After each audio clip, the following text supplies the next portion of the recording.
Hello, Stitchy friends. How is everybody doing? Today is Tuesday, July 15th, 2025. This is Flosstube number 56. My name is Andrew. This is my dog Winston, and you have stumbled upon the Runner Stitcher. This is my channel where I talk primarily about my cross-stitch journey and also a little bit about running as well. So if you're new here, welcome. I hope you enjoy what you see. If you are a returning subscriber, thank you so much for coming back and spending a little bit of time with Sleepy Winston and me. We really do appreciate it. I love getting to share this hobby with all of you and interacting in the comments, and yeah, it's just been lovely. So thank you so much for coming back and spending a little bit of time with me. I wanted to start off quickly by just saying a huge thank you to Carla, who took advantage of the Buy Me a Coffee link and specifically bought me an iced coffee, which I definitely need in this heat and humidity now. So Carla, thank you so much. I really appreciate that, and got my iced coffee this morning, so I'm good to go.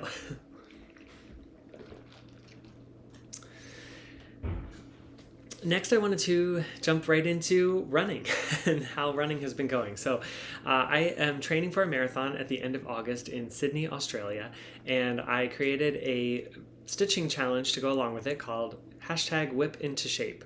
And I've challenged each of you to stitch 10 stitches for each mile that I run during my marathon training. So last week we just completed week 10, and I had my long run on Saturday, which was 18 miles. It was brutally hot and humid here in the city, just overwhelmingly humid. I think when I left at 6 o'clock in the morning, 6:15 in the morning, it was already 73 degrees and 87% humidity, which is very, very high. So that was a really tough run. The last couple of miles, I definitely did a mixture of walking and running. I had drank all of the fluids that I took with me, and I just was so hot and yeah, just needed to walk, run some of the last miles, which is fine. I still completed the 18 miles, and that still counts for the training. These tough runs, they always happen at some point in the marathon training, and I really feel like although it's miserable going through it, it really builds your body and makes you stronger and ready for race day. So I'm glad to put that one behind me. I'm glad to move on to the future, but that was a really tough run. That also was the week that we've had the most miles yet. I think the total miles for that week, let me look real quick. So the total miles I ran for that week were 44 miles. That is the highest number we've had yet during the week. And that took me 7 hours and 1 minute to run those 44 miles, which is kind of crazy. Total for the challenge, I've now run 333.2 miles, which equates to 3,332 stitches, and that took me 50 hours, 4 minutes, and 56 seconds. If you're keeping track, because you can also stitch for time. I think I failed to mention that, but you can also stitch for the same time that I'm running if you don't count your stitches or anything like that. So luckily this week now is a little bit of a recovery week. Now I say recovery because the mileage will definitely be less. Even the weekday miles, I think we're only running 5 miles during the week instead of a mixture of a higher day as well. But on the weekend, I only have a 13-mile run instead of a long like 17 or 18 miles. So now 13 miles, that is almost a half marathon, so that is still a long distance, but it's much less than what we did the previous week. So it's a week to kind of let all the training sort of sink in, let your body recover a little bit, but still keep the mileage at a decent amount.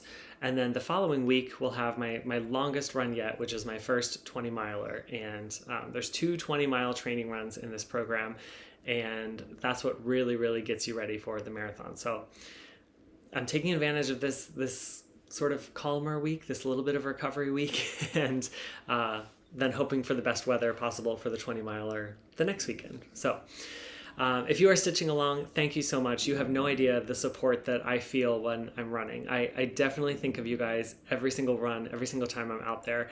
I think of the different projects that I've seen you working on, all the support that you've given me on Instagram through the hashtag, and I know it's a great challenge for you guys to get some progress on your whip as well, but it really does mean a lot to me, and I really do feel supported in this training, which has been great. So thank you for that. Thank you for joining along, and it's been fun. So for my project, I chose Fruits of Plenty. This is a piece by Jacob at Modern Folk Embroidery, and I need to get my tablet. Hold on. This is a piece by Jacob at Modern Folk Embroidery. That is what it's going to look like. Fruits of Plenty. And I love this piece so much. I say this every week, but it's been great to get consistent progress. So since the last time you saw it, I was able to add 419 stitches, and that puts me at 51.63%, which is awesome. I will put a picture in here of what it looked like at the very beginning of the challenge, so you can see throughout the whole marathon training how far we've gotten. And here is where I'm at now. So this last 420 stitches or so, 419 stitches, I kind of worked all over the place.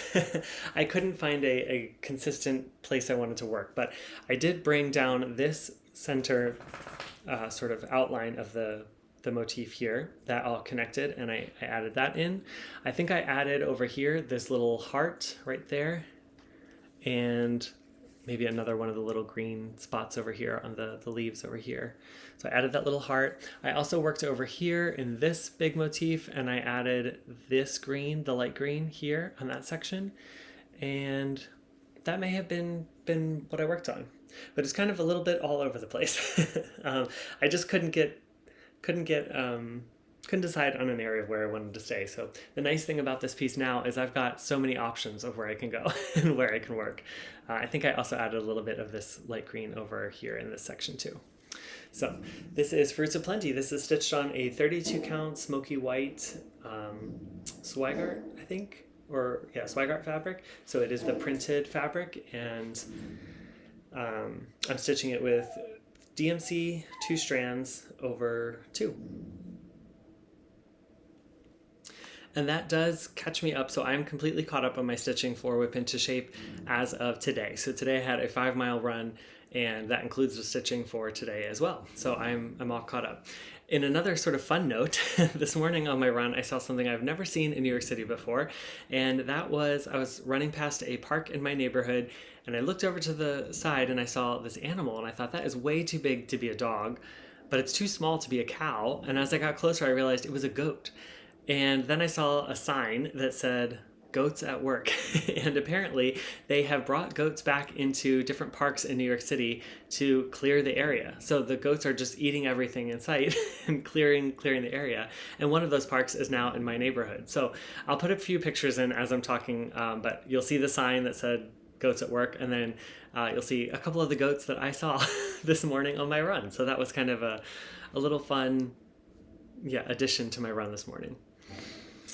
Anyway, okay, enough about running. Let's get into stitching, the reason you're all here. So since the last time I saw you, I was able to add in a total of 3,658 stitches. So I had a really good stitching week on top of a really busy running week. So that's awesome. I've got 6 whips to share with you today, and let's just jump in. So the first section I'll go through is my temperature stitching. I have 3 projects that I assigned numbers 0 to 9, and I look at the high temperature for each day, and whatever the second digit is of that high temperature, that's the project I stitch on for 100 stitches. I do project it out, so I look at the whole week and see what I'm projected to work on for the whole week. So I have the total numbers, and then I just stitch that throughout the week whenever I have time. So the first piece I want to show you is Autumn is Joyful. This is by Lila Studio. Here is what this beautiful Quaker is going to look like. And this was only called for 1 day, and so that got 100 stitches, but that does complete its category goal. So it had now gotten 2,000 stitches from temperature stitching. So that will get replaced by a new whip, and we'll talk about that in my plans. But I'll pop a video in here of where I was when I started this week. Okay, here's my starting point for Autumn is Joyful. I am going to be working in this space right here and filling in a few motifs there. So you'll see it now. And here is where I was able to get to. So I added 168 stitches, and that puts me at 21.36% on this piece. And you'll notice what I added was this little guy right in here. So he's got this beautiful tree in the background, like he's walking through the forest, and I'm not sure if he's a fox, maybe. I think a fox. He's super, super cute. But yeah, that was 168 stitches to get that little motif completed, and that felt good. So this will probably go away for a little while. I would like to bring this out in autumn since it's seasonal, but for now this will probably go away until maybe October or November. I'm stitching this on a 40 count Winter's Brew by R&R Reproductions using the Vicky Clayton silk conversion, and that is 1 strand over 2 linen threads. But that is where I'm at. The next temperature stitch piece that I worked on was Halloween Quaker, also by Lila Studio. Here is what this one is going to look like. I know you all have seen this many times before. It's this beautiful Halloween Quaker. This was also only called for 100 stitches. So I will put a video in here of where I was when I started. All right, here's my starting point for Halloween Quaker. I'm going to be just continuing on this big Quaker right here. So I'll bring this down here on the side. I probably won't get too far because I think the goal is only 100 stitches, but you'll see it now. And here is where I got to. So I have just been working on this big motif right here, and I think I brought down this side a little bit further to get in those stitches. I added 111 stitches, which puts me at 29.83% on this piece. So I have gotten all the way to the end here, and I think this is almost all the way at the end here. There's a small motif that goes up in the corner, but this is basically the end here. So this is the largest Quaker motif in the whole piece, and that's what I'm working towards completing at the moment. So this is stitched on a 40 count Haunted by Seraphim Fabrics. I'm also using the Vicky Clayton silk pack and stitching 1 strand over 2 linen threads. And I just love how this is coming along. It's perfect. So this will continue to come out because it has not met its goal yet for Witch Whip, and we'll talk about that in plans as well. But that's Halloween Quaker. All right, and the final piece that I worked on for temperature stitching was a French rose. This is by Running with Needles, with Scissors and Needles. No, sorry, Running with Needles and Scissors. I can't even say this correctly. But that is what this beautiful piece looks like. And this was called for 5 days of temperature stitching, so this was supposed to get 500 stitches. I will put a video in here of where I was when I started. Okay, here's my starting point for a French rose. The first thing I'm going to do is take this single stitch border that goes all the way across the top. I believe it comes down the side as well. I'm going to take that as far as I can with this strand of floss, and then we'll see what I get up to next. And I was able to make some decent progress on this. So I added 502 stitches since the last time you saw it, and I don't have a percentage on this piece, but you will see that I have worked a lot on this border. So I finished the top single stitch over here. I brought the single stitch all the way across on the top border. And then here I worked my way down all the way to the bottom section. You can see I hit the bottom corner there. And then on this side, I also brought that down all the way to the bottom, and I started working on those little leaf motifs that will go all the way across to meet the border there. But basically, you can see I have a good chunk of the border done now, which is just awesome. I love how this is looking. This is a 40 count by Lap and Loops called Curtain Call, and I'm using Almond M&M silks in the color Velvet Rouge, and I love it. It is hard to show on camera. You can definitely see the stitching here, and that's kind of what it looks like in person, but it's very tone on tone. So there's spots of it that blend into the fabric, and when you hold it back, in person you can still see the stitching, but when you hold it back in the camera, it all just fades away, which is kind of crazy. But it is there, and in person you can see the stitching. So I'm super excited to get to the rose and see where that lands in this modeling section here. But yeah, the border has been really fun, and I think it's really pretty too. You can see the leaves at the bottom. Even though I don't love stitching leaves, it's very, very pretty. Even all the way across the top, that design was very pretty, and the side border as well. So yeah, I really have been enjoying this. So this will keep coming out as well, because this has not met its goal yet for temperature stitching. So you'll see more of this soon. And that is it for temperature stitching. So now let's move on to the other 3 whips that I worked on this week. The first one that I worked on was Eclipse. This is by Carolyn Manning, and here is what this is going to look like. Just pull that up a little. There we go. So again, I'm stitching this as part of a round robin with Jason from Jason X Stitches, Sheldon from Sheldon In Stitches, and Yoshi, the cross stitch guy, here on Flosstube. So it's basically being cut into 4 sections. So I did this top left quadrant, and that's what I've been working on. Since the last time you saw it, I was able to add in 735 stitches, And I'm happy to say that that is actually a finish for now, or a finish for me. So that got me to 25% on the piece, and it's completely, my section is completely done. So I'm excited to share it with you. Here is what it looks like. I absolutely love these colors. This has been so much fun to stitch, and I used the diagonal method through this whole piece and really liked how that flowed, how it worked out. I don't think you can see the diagonal lines. It kind of looks like lines in through here, but that's just where the color changes, and so you can see the color change break. But I love this quadrant so far, and I'm so excited to see it really come to life as these images get mirrored on this side and mirrored down below. It's gonna look awesome. So this is stitched on an 18 count, just Charles Craft Ada. I think it's white, and I'm using all the called for DMC, and I'm using 2 strands on 18 count to get the fuller coverage. Now there are some spots in the darker colors here where you can see a little bit of the white behind, but when you put it up on the wall, unless you're looking at it super closely, you're not seeing that. So yeah, this was fun. Everybody else is also getting close to a finish on their round robin pieces as well, so I think probably by the end of the month or maybe August we'll all sort of arrange to send them to the next person, and we'll get everybody else working on that. But in a way, I'm kind of sad that this is over because I won't get to stitch the other 4 quadrants, but also this was a good feel of Carolyn Manning, and I think it definitely makes me want to stitch more of her pieces, just of how therapeutic the whole stitch was, and I loved working in the diagonal. So you might see some more full coverage like this coming your way soon. But I'll go ahead and show you the back just so you can kind of see what it looks like. And you can kind of see at the start I didn't work in diagonals, and then as I got further down I did, and so you can see where those diagonals are in the back.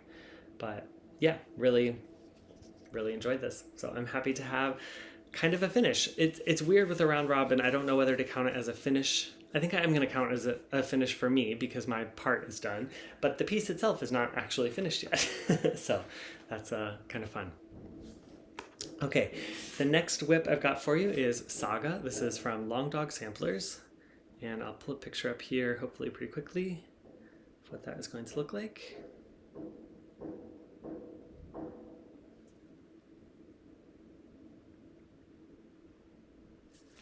Here we go. This beautiful piece that I enjoy each week working on. So I will put a video in here of where I was when I started. Okay, here's my starting point for Saga for the week. I'm going to be focusing on this little motif up here, and then I'll try to bring down maybe some of this, but I don't think I'll get it all completed. You'll see it now. And this week I was able to add in 613 stitches, so I went a little bit above and beyond what I was called for, and that puts me at 40.9% on the piece. And here is Saga so far.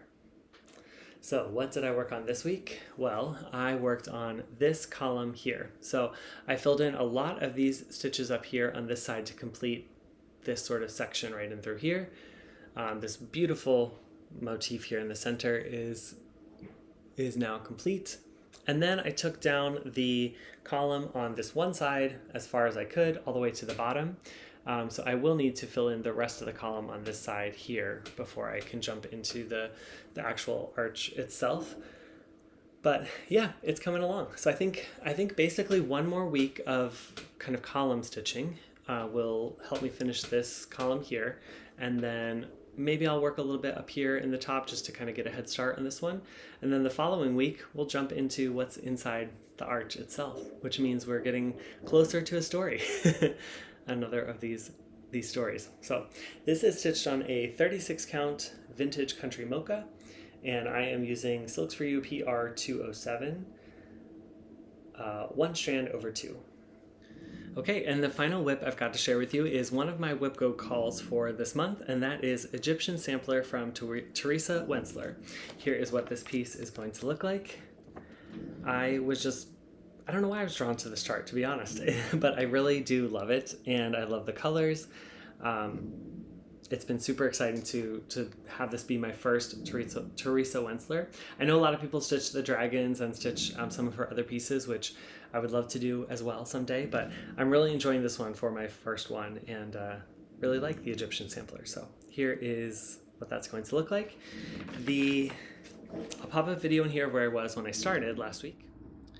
Okay, this is my starting point for Teresa Wentzler's Egyptian sampler, and I'm going to be just continuing on this border, I think along the top, and we'll go from there. But it's looking really good so far. I love the specialty stitches in this section, so I'm excited to get back to this. And my whip go goal for the month was 1,100 stitches to add on this project, and I'm happy to say that I actually completed that this week. So I ended up pulling this out and not really thinking it was going to be my focus piece for the week, but really just found myself enjoying stitching on it. I'm absolutely loving this fabric, which I wasn't when I first started stitching it. And I'm starting to find my groove with this pattern, and it's been really nice. So I added in 1,110 stitches. So that completes my whip go goal, which is awesome. I don't have a percentage because I'm stitching from the paper pattern, but what I was able to complete, and I'm still not very far, but what I was able to get done is I brought this border all the way over to the end here. So now I'm going to zoom in a little bit because that border, you can see, has so many different colors. The little red roses in the center are small eyelets, and it's hard to see, but those are little eyelets in the center, and then all the back stitching that goes around that border. So there is just back stitching everywhere. But the top section of the border here is completely backstitched. There's backstitching around the eyelets. Hopefully you can see that. There's backstitching around the individual blue colors. There's backstitching around the gold border. Just lots of backstitching. But that is fully completed. And this over here is the very edge. So I was a little nervous because, you know, with kits like this, you never are sure if how much margin you're going to get. So I think I left a little less margin on this side than I would have needed to, but since it looks like I have plenty on this side. But yeah, I'm hoping the piece will fit now. So now I just need to get to the bottom and make sure it all fits there. These tops of the flowers in here are fully stitched. They are not back stitched yet. So that's kind of where I got the rest of my stitches in. I think I only had this little quadrant done the last time. So, and like I said, I really, really enjoyed this. This is a 28 count even weave that came with the kit. This was a fully kitted project, so I'm using all the kit materials. And this 28 count even weave is very thick. It feels very sturdy, but the holes are very visible and easy to find, and it makes stitching on this just so pleasurable. I really, really enjoy it.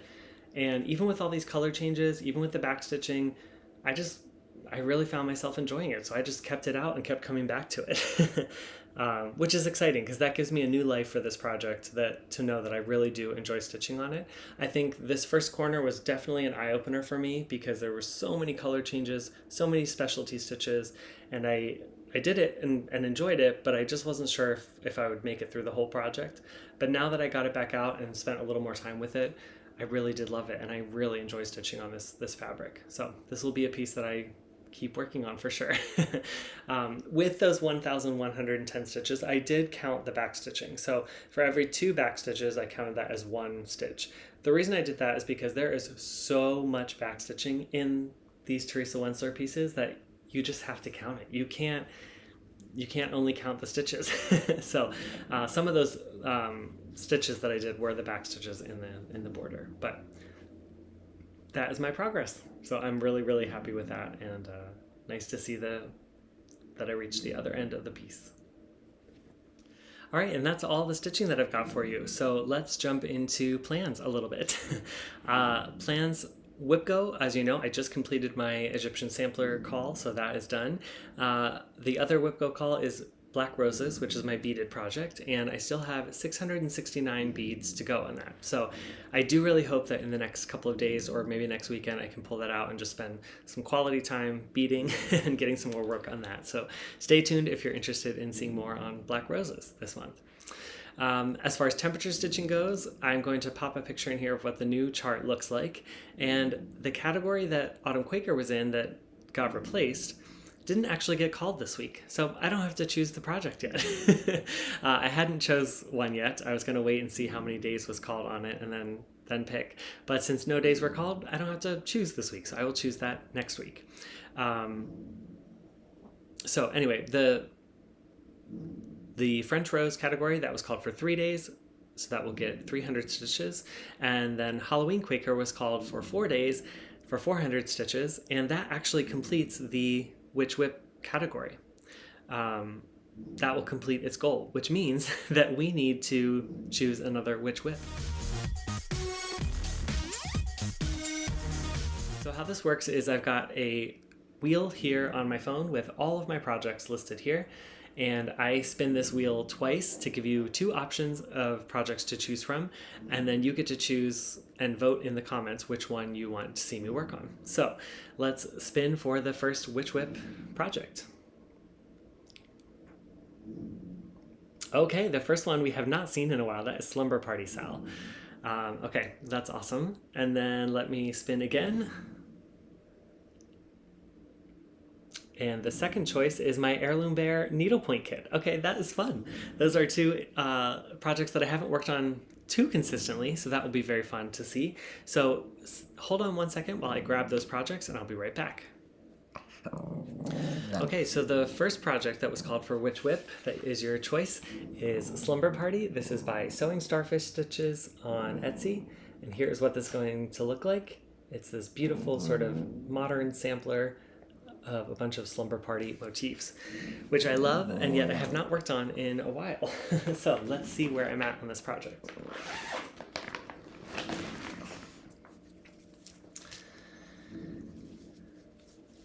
Okay.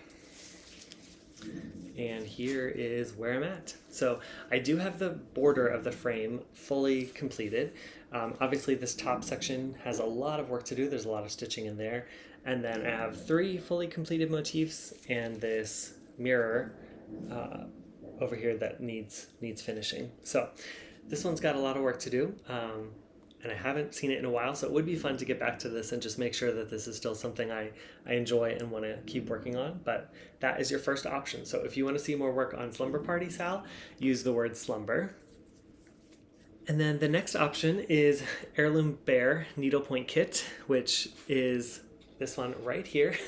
So you can see that I just started in this corner here, filling in the stitching, some of the reds and some of the browns here. So this has a long way to go, but if you would like to see this worked on for temperature stitching, use the keyword bear. So your choices to vote are slumber for Slumber Party Sal or bear for Heirloom Bear Needlepoint.